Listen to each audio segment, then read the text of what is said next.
Ну а накануне появления в поселке сотовой связи и высокоскоростного доступа в интернет концертом и фейерверками отпраздновали жители Зимовки Кайгородского района.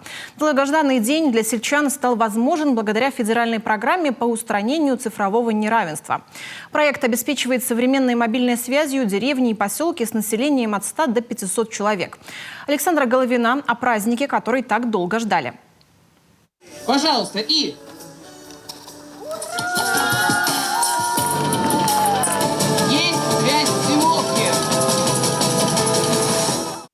Сотовая связь запущена в Зимовке. Настоящий праздник. Местные жители сразу достают сотовые телефоны и проверяют сигнал. Он есть. Отныне звонить и общаться в соцсетях они могут где угодно, хоть дома, хоть на улице. До этого здесь об этом только мечтали. Поймать сигнал мобильного оператора здесь можно было только забравшись на пригорок и помахав гаджетом. Конечно, у многих дома вроде как ловил Wi-Fi, да только качество сигнала всегда оставляло желать лучшего. Это нужно под потолок влезть, правой коленкой прикоснуться к левой батарее, повернуться на 45 градусов от определенного ориентира, и потом, может быть, что-нибудь появится. В маленькой и уютной Зимовке чуть больше 300 жителей. Все они живут большой дружной семьей. Все праздники в местном клубе. Здесь же начальная школа, детский сад, ФАП, почта, магазины, где без связи никак нельзя. Обращений было всегда очень много. Почему? Они, естественно, были оторваны от цивилизации, как говорится сейчас, да. Сейчас они очень рады, все довольны, что интернет у них скоростной, что у них сотовая связь, они могут позвонить с любой точки населенного пункта. Вот такой подарок к Новому году. Связь в Зимовке удалось запустить по федеральной программе устранения цифрового неравенства. На окраине поселка социальный партнер проекта установил первую в Коми современную базовую станцию сотовой связи. Если вы уже попробовали, измерили скорость, ну вот я на подъезде здесь померил, была скорость 100 мегабит в секунду. Коллеги говорят, что и быстрее можно скачивать информацию. Оборудование базовой станции формата LTE, 4G – это самая современная сеть. Когда только начались монтажные работы башни, зимовчане за короткий срок раскупили 40 симок, говорит начальник местной почты Гульнара Рыбко. С появлением связи теперь она может оказывать новые услуги.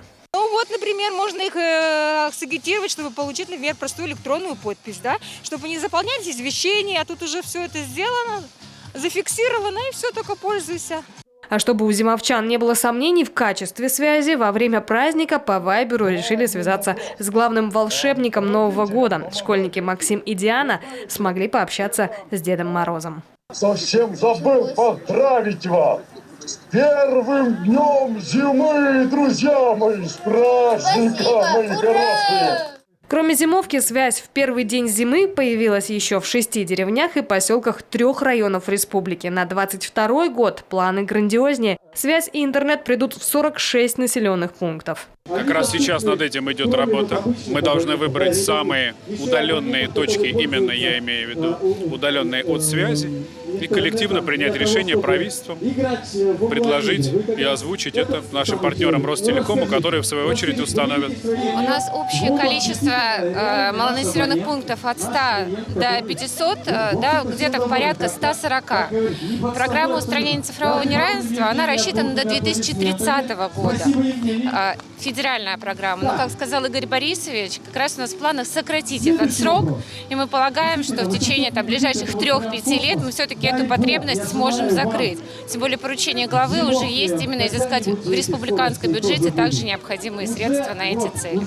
Малые населенные пункты получают не просто связь и скоростной интернет. Это возможность вдохнуть новую жизнь в деревне и поселке. Ведь современные цифровые сервисы нужны и для развития бизнеса, и для социальной инфраструктуры.